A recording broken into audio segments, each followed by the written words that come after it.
Hello, I'm Dale Myler of Myler Bits, and this is going to be our first part of maybe 3 or 4 segments in this series on what we feel a nice recreational horse should know.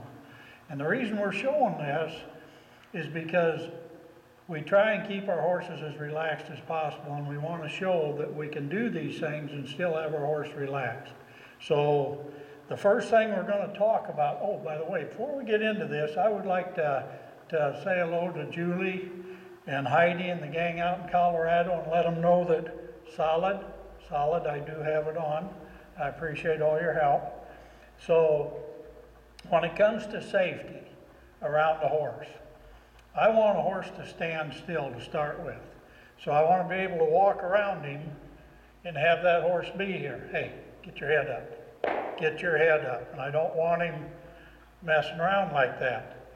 When I walk behind a horse, I want to go as close as I can to that hip unless I can go way out around, because the closer I am here, if he would kick, the less I'm apt to get hurt, because the farther away I am, the more power he gets in his kick. Now, when you saddle a horse up, there's many ways of doing this, and the clinicians and everything, we are not trainers professionally, so clinicians have DVDs out on everything we're going to do, and we're going to just show you how our horses do work, and then you can go to a clinician or something, get DVDs and find out how they're doing it. However, when we saddle our horses up, myself, I want my blanket to be a high-rise in the front, because I want it to come up here into the pommel and off of the wither. I don't think that a saddle pad setting directly down on the wither is very good for the horse as far as being fluid in his shoulders. Secondly, is when we reach for the girth. I have seen people in the past that when they saddle their horse up and they reach for the girth, they'll turn and they'll put their head to the hind leg. Never put your head to the hind leg of a horse. Always put your hand, reach underneath, and take your girth. Start your girth, get it to where it's not exactly where you want it to be, and then maybe walk your horse around a little bit or something, and adjust your girth. The back girth, same way. If you're going to reach for the back girth, put your hand, reach underneath, get your girth, and tighten it up. I've never seen the sense of having a back cinch on a horse and having it that far below his belly.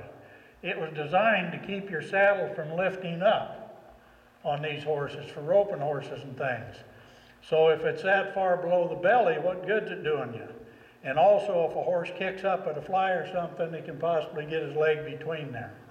Now, when we come to the front of a horse, a lot of people like to love on their horses.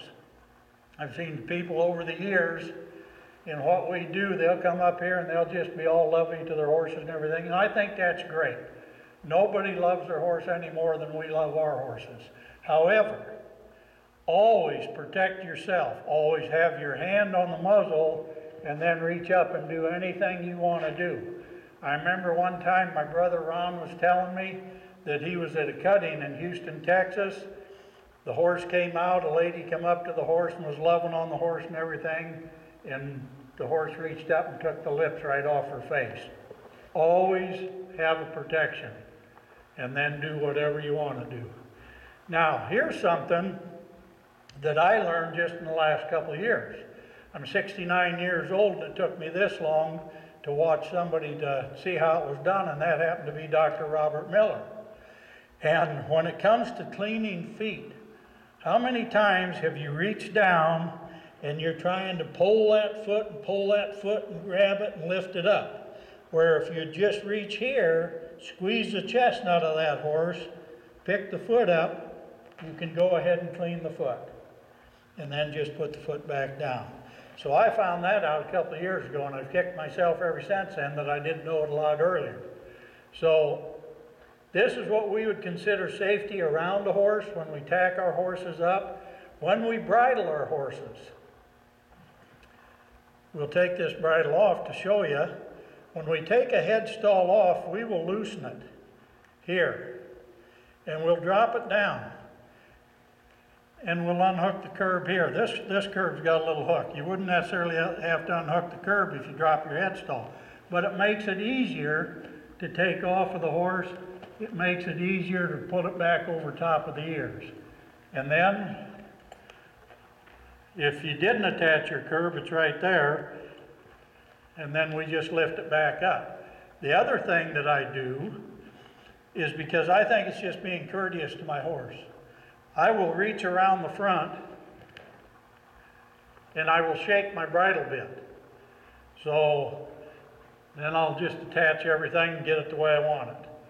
So that's going to be our first part right here, I believe, and we're going to let it go at that.